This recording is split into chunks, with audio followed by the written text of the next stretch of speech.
Ward to the end zone.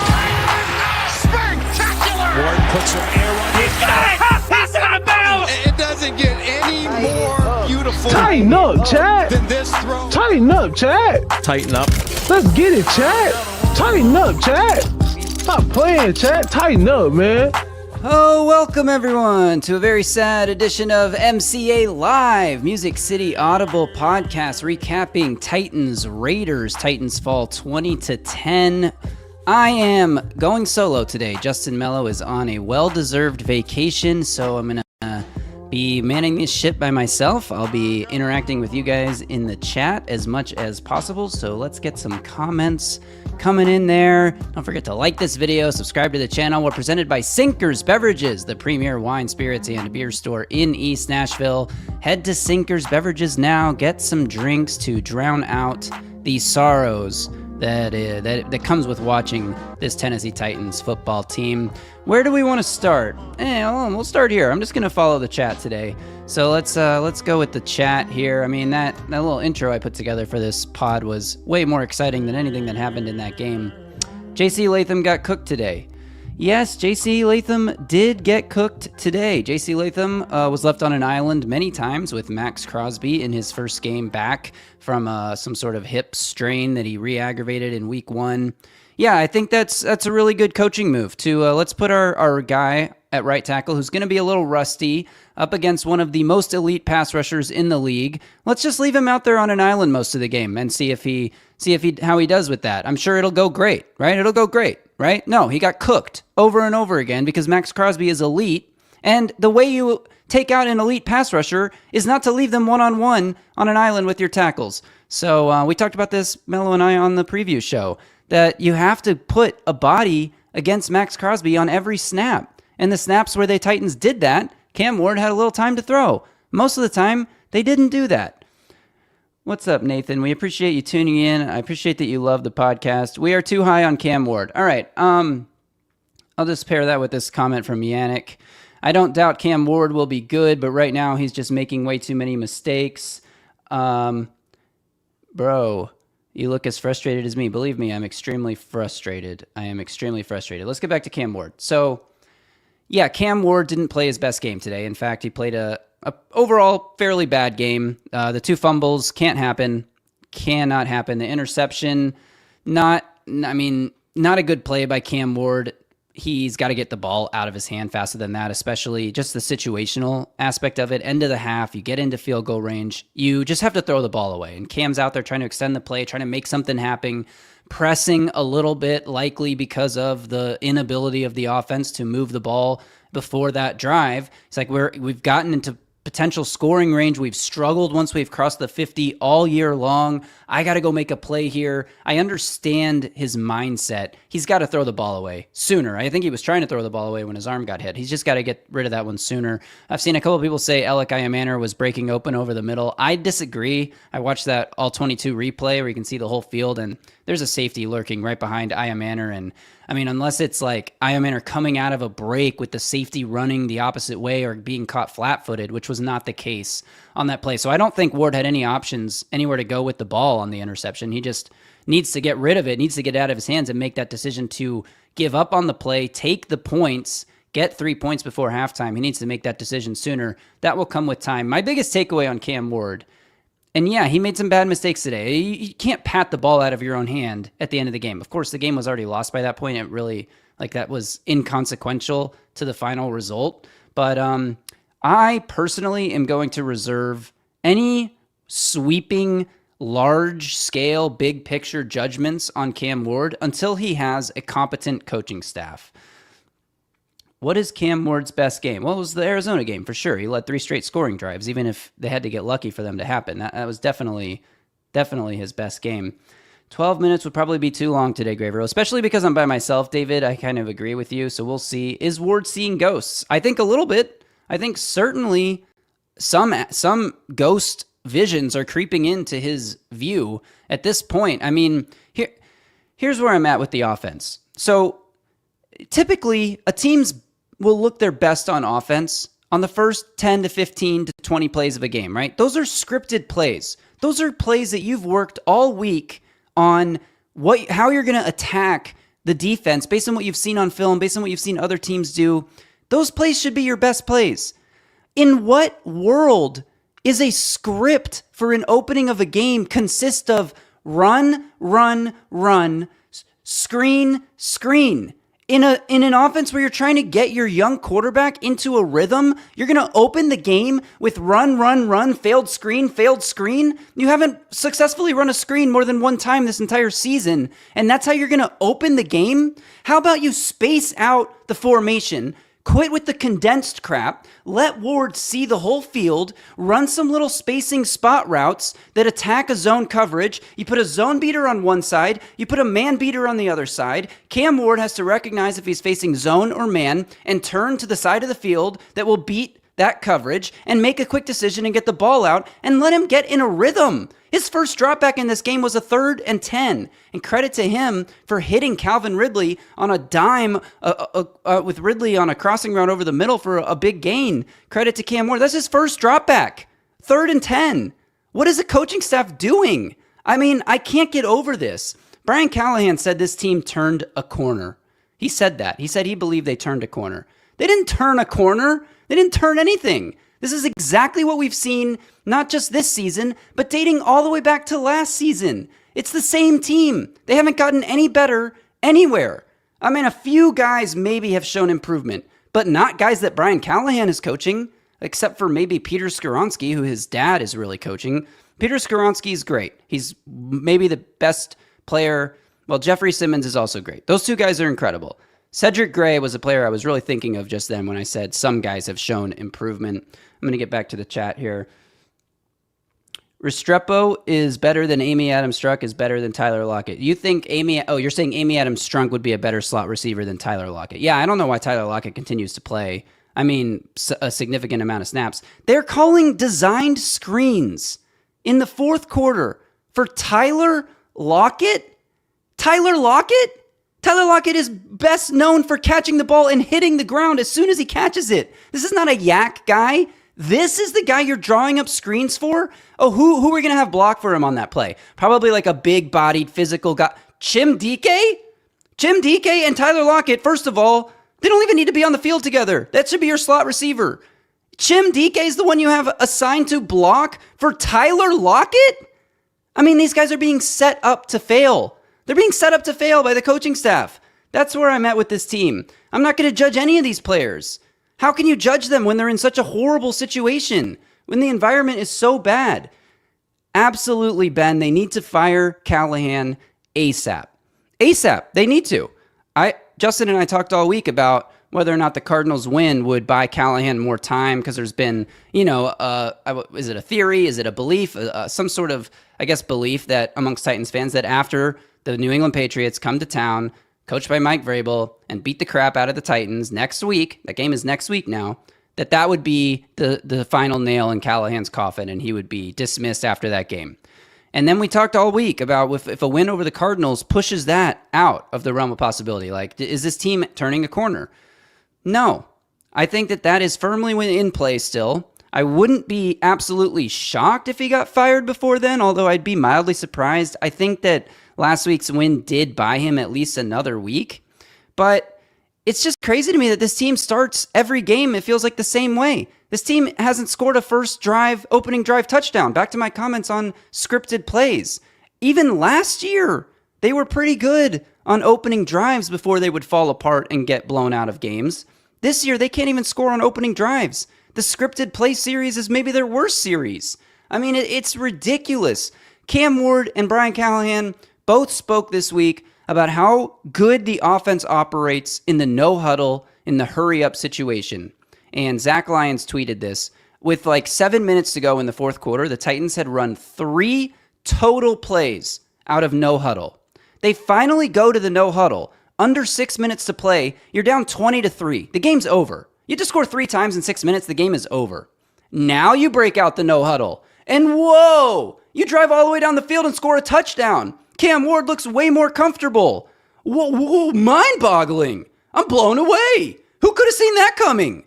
Yeah, I know the defense plays it softer in those situations, but that's part of why you go to no huddle. Because going no huddle forces the defense to play things a bit softer. They can't get as exotic and disguise their coverages as much because the offense is on the ball. They got to be ready. They don't know when the offense is going to snap the ball. It's everything's moving faster. That's one of the reasons you run more hurry up. But the Titans don't do it until the game's over. And it's like, oh, look, now the offense is moving the ball. I wonder why. What took you so long? I'm incredibly frustrated watching this team every week. I sent this to a group chat I'm in with Justin Melo, and I'll say it here on the pod. You could take the worst enemy of this country, lock them in a room, tape their eyes open Clockwork Orange style, and force them to watch the Titans play offense. They will reveal every state secret known to man. It's torture watching this team play offense. That's where I'm at. I'm going to get back to the chat here after that rant. Cannot wait to see Vrabel come rolling into town. Me neither. I mean, you thought 59-0 Titans Patriots game was bad? Wait till you see this game next weekend. Yes, David, I'm gonna take a nice long medical break tonight after I've produced my full-time job podcast. Heed the call. I will definitely be medicating tonight, though. I mean, this is crazy. I agree. Whisenhunt is 50 times the coach that Brian Callahan is. This comment here from Keith Lester. Whisenhunt over Callahan. Yeah, Ken Whisenhunt took a team to a Super Bowl, and he may have been a little too stubborn with his offense when he got to Tennessee for the talent that he had on that side of the ball. It was committed to running his system, and those players couldn't execute it. But that team would blow this one out of the water. And they had Dorial Green-Beckham and Antonio Andrews as starting players. Will Svitek on the offensive line. That team would absolutely annihilate Brian Callahan's Titans.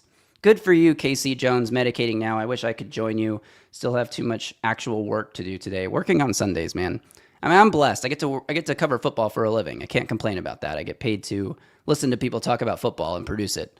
But it does get a little... It grinds you down working every Sunday for like 23 straight weeks. Let's look at this comment from Mr. 3191980. Yeah, they need to fire Brian Callahan immediately because Cam Ward is going downhill. Cam Ward is regressing on a weekly basis. I mean, outside of the fourth quarter last week, which still featured an interception that turned into a lucky touchdown, he has looked worse almost every game. They're not doing anything to help him. And now he's making mistakes too. I can't put it all on the coaching staff because Cam Ward is definitely making mistakes. Like I said, he's got to get rid of the ball on that interception sooner. You can't pat the ball out of your own hand at any point. I don't care if the game's already over. Like that, that's a kind of a fluke play, but it's Will Levis like. I mean, I'm not going to go there yet. In fact, I'm not even sure that Will Levis is a bad quarterback yet. I'm not sure he's a good quarterback. But after watching him being coached by Brian Callahan, Cam Ward's on the same path right now. That's what's happening right now. Cam Ward arguably looks worse than Will Levis did this far into the season last year. Like I said a few weeks ago, Will Levis really got bad the further the season went along. But early in the year, it was just those fourth quarter turnovers that killed the team in games that they were competitive in. They weren't even competitive today. I mean, 20-10 is window dressing on what was a complete beatdown by a bad Raiders team. That was a 20-3 game. 20-10 because they got some garbage time points. I mean, that's not real. That wasn't real football at the end, as Cam Ward would say. Don't draft Shedeur. He pats the ball. I mean, Shedeur Sanders can't even get on the field for the Browns, so I'm not going to sit here and compare them. And don't bring up Jackson Dart to me either. I don't buy what's happening in New York. Almost every big play that Jackson Dart hits is schemed open for him. It's not like he's sitting back in a real drop-back passing game and processing and finding guys and then hitting them. He's doing a lot of good work with his legs. That's not sustainable. I mean, we've already seen him take massive hits, diving at opposing players with his helmet, leading with his helmet. I mean, that's not going to last very long, okay? But the point there, I think, that is to be made is that he's getting stuff schemed open for him. And that's where the big plays are coming from. Cam Ward's not getting any of that. He's not getting any help in that regard at all. This entire coaching staff has to go as ASAP as possible. At least my Texas Longhorns won. You know what? I haven't experienced a Texas Longhorns, Tennessee Titans both winning in the same weekend in I don't know how long. This has been a long, long time. But yes, at least the Longhorns beat their hated rival Oklahoma Sooners. OU still sucks. Yes, exactly. People thinking Dart and Sanders are better don't know ball, Dustin Gray. I 100% agree. You just can't judge Cam Ward right now Yeah, I watched the game on Thursday, Interloper Bob. He was good off script. I'll give him that. He made a few good plays off script, but the majority of his big plays are coming on schemed open stuff. Again, he's not, even the off script stuff applies to what I just said. He's not dropping back, 3-step, 5-step, 7-step drop, going through reads, going through progressions, diagnosing a defense, and then making throws with anticipation. Like, that's not what's happening here. Watch it more closely. Jackson Dart, I'm not saying he can't be good, but right now, what he's doing is not a sustainable way to win football games. It's flash in the pan type stuff that you see often when exciting backup quarterbacks who can do things with their legs come into a game and give a team a boost for a few weeks. We see that all the time. Jackson Dart also turned the ball over, 5 times against the Saints 1 week before that? Like, come on. That's worse than any game Cam Ward's had yet. I'm going to scroll to the bottom of the comments here.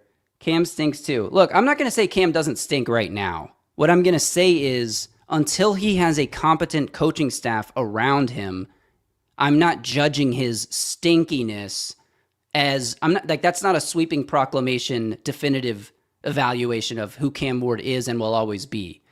He's made good plays too. Just because Dart is having success doesn't mean drafting Cam was the wrong move, Lacrosse 24. 100% agree. 100% agree.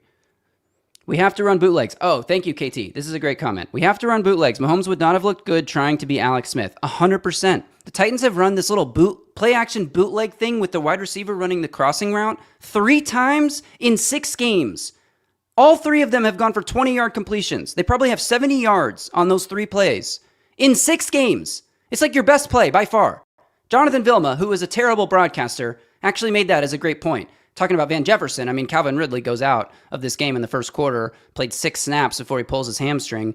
Obviously, that's not going to help the offense. You don't have any competent receivers on the field. Van Jefferson's your best receiver on the field. Bad things are going to happen. But yeah, why aren't they running this play more? Like, that's what I'm talking about. Scheme stuff up for him. Scheme it up. Let him play quarterback. What are we doing? Run, screen. I'm so over this staff.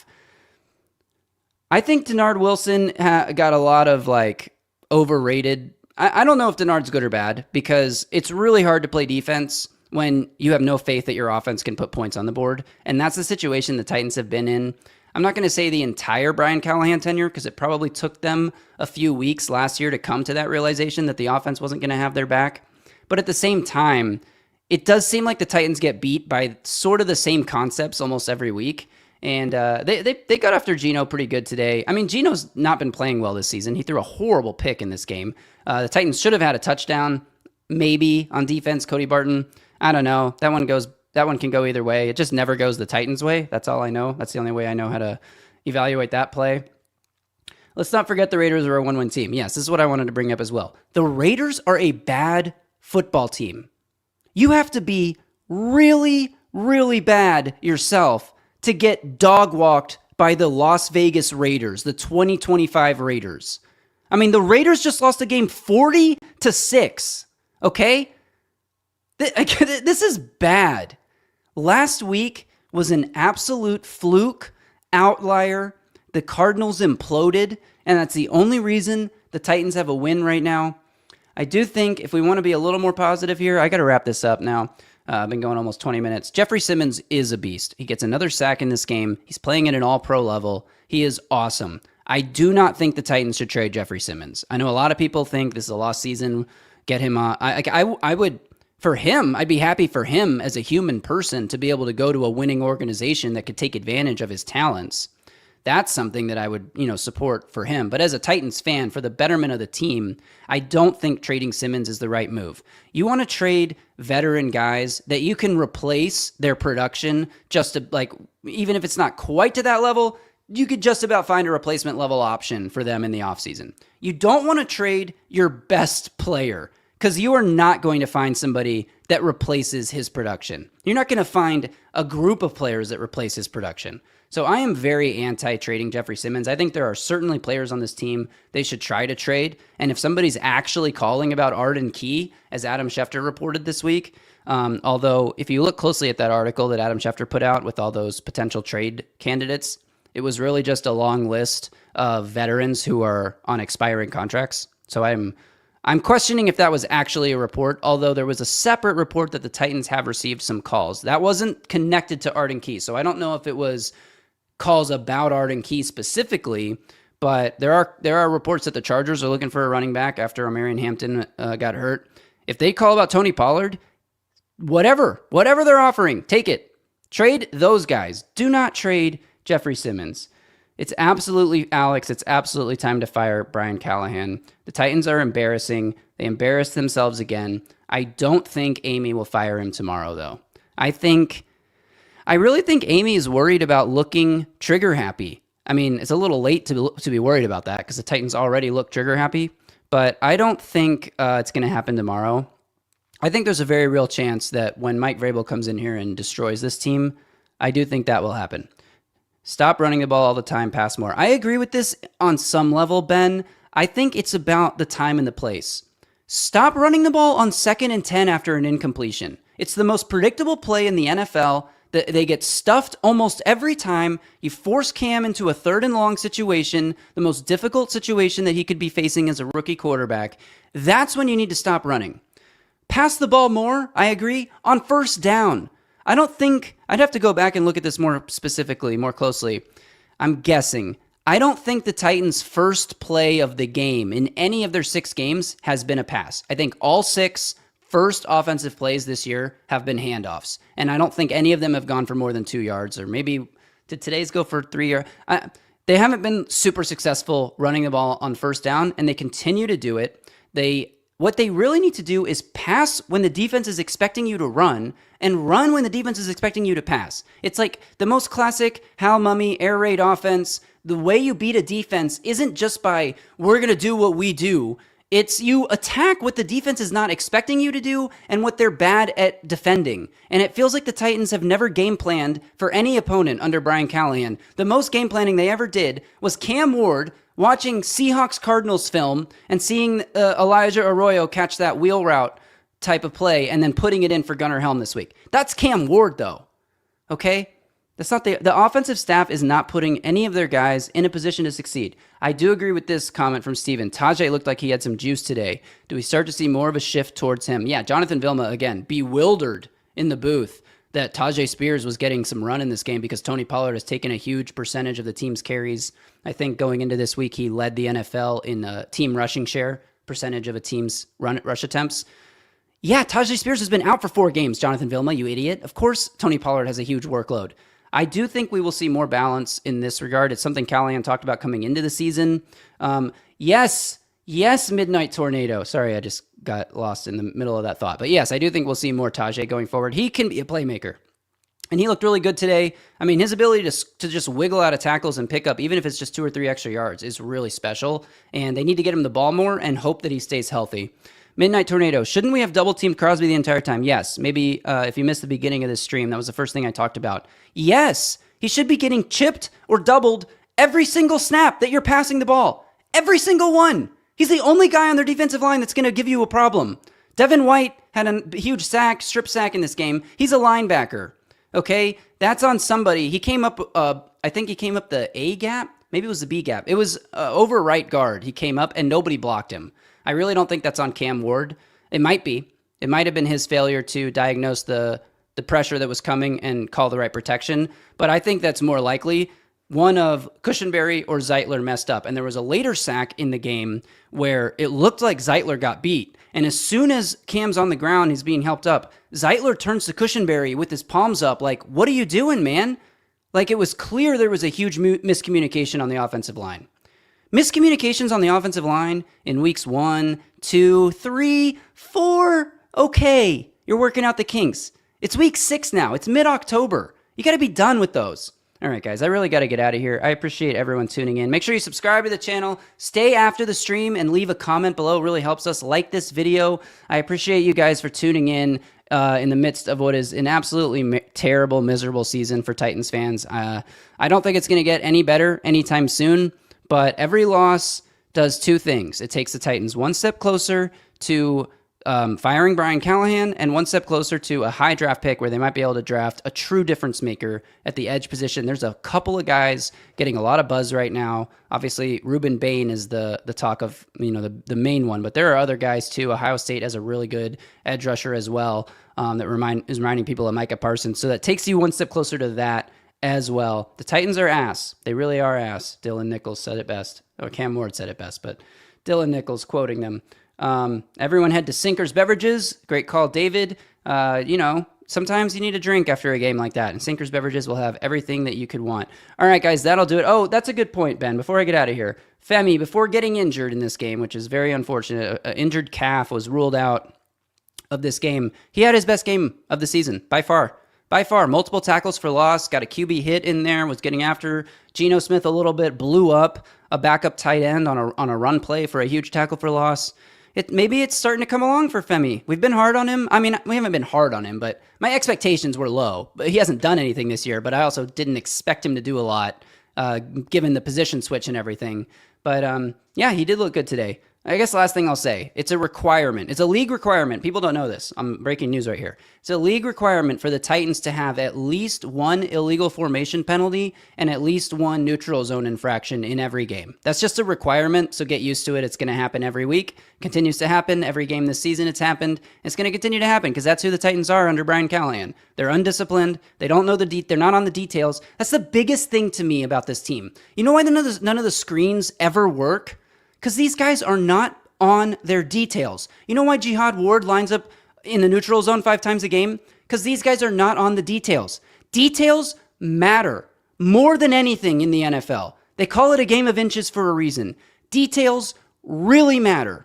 And I think Brian Callahan's biggest failure as the head coach of this team has been the details. Getting his players to really hone in on and execute the details. And that's where I'll leave this one today. Thank you guys again for tuning in. Really appreciate you. Until next time, I'll be back tomorrow with a special guest. I can't remember who's tomorrow. Is it James Foster tomorrow?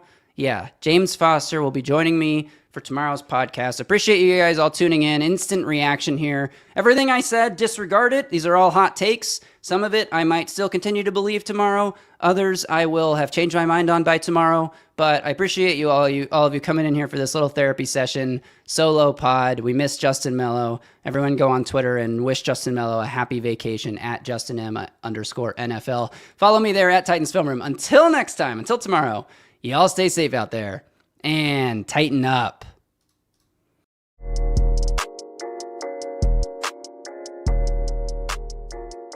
A Broadway sports media production.